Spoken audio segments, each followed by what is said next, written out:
मैं मैडम सिर्फ इतना बोलना चाहूँगा कि ये 1.5 साल से हम लोगों की ये प्रक्रिया चल रही है और सरकार बहुत बुरी तरह से अनदेखी कर रही है। आप जैसा कि देख रहे हैं चुनाव बहुत नज़दीक है और जो वर्ग 3 के अभ्यर्थी हैं उनकी संख्या को सरकार बार बार नज़रअंदाज कर रही है, जबकि उनकी संख्या हर गांव में, हर तहसील में, हर ज़िले में फैली हुई है उनकी संख्या, और उनके परिवार मिलाकर कम से कम 10 लाख वोटर हो जाते हैं। बीजेपी के जो विधायक जीतते हैं वो मात्र 1000 या 500 की वोटों से जीतते हैं हर सीट पर, ये मुझे पता है, मैं गारंटी ले रहा हूँ। ये 2 लाख बच्चे जो 52 जिले में फैले हैं, यदि सरकार ने हमारी मांगें नहीं मानी तो जो 200-500 और 1000 का जो अंतर होता है जीत का सरकार का, उसे हम 5000 हार में बदल देंगे, ये मेरी गारंटी है। क्योंकि 2 लाख हम अभ्यर्थी हैं और हमारे परिवार मिलाकर हमारी संख्या 10 लाख हो जाती है, और हर सीट पर हम 5-5, 6-6 हजार जरूर इनके अपोजिट में वोट करेंगे यदि हमारी मांग नहीं मानी गई। तो पूरा 1.5 वर्ष हो गया है, पूरा 1.5 वर्ष हो गया है ये पुकार लगाते लगाते। पद खाली है, सब कुछ है।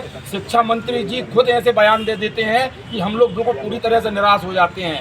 1 लाख पद पहले से खाली है, अभी 30,000 प्रमोशन से खाली हो रहा है। उसके बाद बार बार शिक्षा मंत्री जी झूठ पर झूठ बोलते हैं कि कोई पद ही खाली नहीं है, जबकि अभी एक बार उन्होंने फिर बोला कि हम नई भर्ती करेंगे। जब पद खाली नहीं है तो फिर नई भर्ती किस चीज़ की करोगे आप? जब पद खाली नहीं है तो आप नई भर्ती का कैसे नोटिफिकेशन निकाल सकते हो, कैसे आप उसके लिए बोल सकते हो? तो इस तरह से ये पूरा इन्होंने इतना गलत फैला दिया है, इतना उल्टा गलत फैला दिया है कि ये अभ्यर्थी 2 लाख अभ्यर्थी हैं, ये 1.5 साल से परेशान है। पद होते हुए उन्हें नहीं भर रहे हैं ये, और किसी प्रकार का कोई हमें ऐसा सकारात्मक जवाब भी नहीं दे रहा है। लगातार हम लोग निराश हो रहे हैं और इस निराशा का असर इन्हें चुनाव में देखने को मिलेगा, क्योंकि अभ्यर्थी बैठेगा नहीं, इनका दुष्प्रचार भी करेगा, अपनी वोट तो देगा ही नहीं, कम से कम 10 लोगों की वोट भी अपोजिट में दिलवाएगा। क्योंकि अभ्यर्थी बेवकूफ़ नहीं है, पढ़ा लिखा युवा है। ये 41 लाख युवा है पूरे प्रदेश में पढ़ा लिखा, और ये एक जगह नहीं बैठा, ये पूरे 52 जिले में बैठा है मैडम।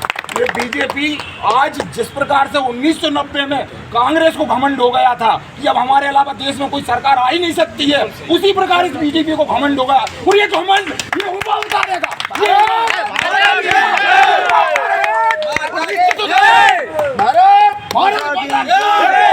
हम सब लोग इनकी बात से सहमत हैं।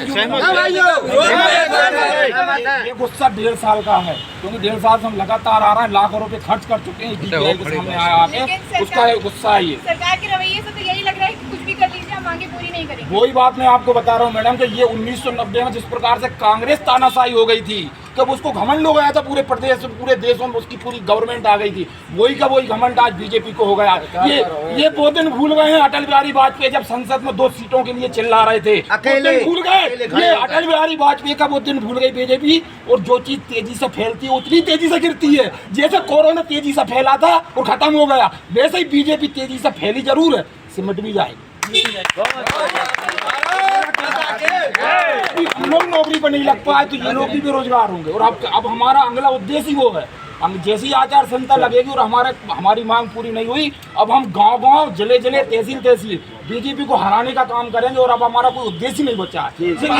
इस सरकार को बाहर करना ये बहुत बेतुकी की सरकार है, क्योंकि वो बोलते हैं शिक्षा मंत्री ये बड़े बेतुकी बयान करते हैं। हम लोग बेतुकी लोग हैं क्या? हम 2 लाख पास अभ्यर्थी 11 सालों से इंतजार कर रहे थे, 1 लाख रुपए देकर हम लोगों ने डीएड किया था। हमारे माँ बाप ने कैसे 1 लाख रुपए डीएड किया था? एक तो आप 11 साल में भर्ती कर रहे हैं, नियम था 3 साल का, आप 11 साल में भर्ती कर रहे हो, उसमें से भी आप 18,000 पद दे रहे हो, जिसमें से आपने 10,000 एक वर्ग को दे दिए, पूरा 8,000 में हम लोगों से बोल रहे हैं लो आप 100 तुम ले लो, 100 तुम ले लो। ये भर्ती करने का नियम है। प्राथमिक शिक्षक की भर्ती मैडम हर प्रदेश में देख लीजिए 70,000 से कम नहीं होती, 50,000 से कम नहीं होती। पहला प्रदेश है इतना बड़ा प्रदेश जिसकी संख्या 7.5 करोड़ है, हर गांव में स्कूल है, उसके बाद इन्हें कम से कम 1.5 लाख शिक्षकों की जरूरत है, और ये हमें जीरे के समान ऐसे 1000 पद दे रहे हैं। तो इतनी नाइंसाफी इन्होंने भर्ती के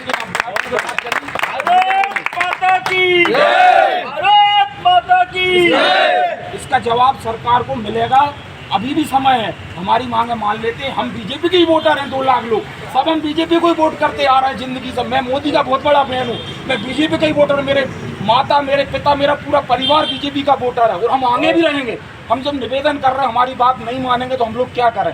पहली सरकार है जो अपनों पर जुल्म कर रही है। आज तक मैंने जिंदगी में ऐसी सरकार नहीं देखी जो अपनों पर जुल्म कर रही है, अपने वोटरों पर जुल्म कर रही है। ये पहली सरकार है, पहली दुनिया की पहली सरकार है जो अपने वोटरों पर जुल्म कर रही है। अपने वोटर, हम सब 2 लाख बच्चे इनके ही वोटर हैं। लेकिन ये फिर भी मानने को तैयार नहीं है। बस मैं इतना कहना चाहूँगा। Thank you very much. जय हिंद।